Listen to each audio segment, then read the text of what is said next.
விவசாயிகள் அனைவருக்கும் வணக்கங்க. இந்த வீடியோவில் இன்னைக்கு நாம அத்திப்பழ சாகுபடி தொழில்நுட்பங்கள் குறித்து பார்ப்போம். அத்திப்பழ செடிகள் அனைத்து வகையான மண்களிலும் வளரக்கூடியது.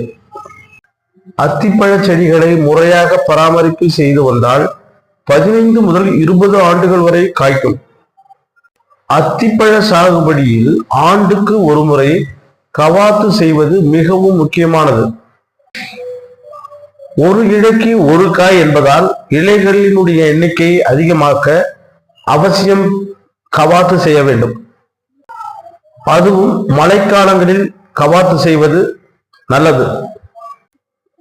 இடைவெளி பார்த்தீங்கன்னா 10க்கு 10 அடி, அதாவது வரிசைக்கு வரிசை 10 அடி, செடிக்கு செடி 10 அடி இடைவெளி கொடுக்க வேண்டும்.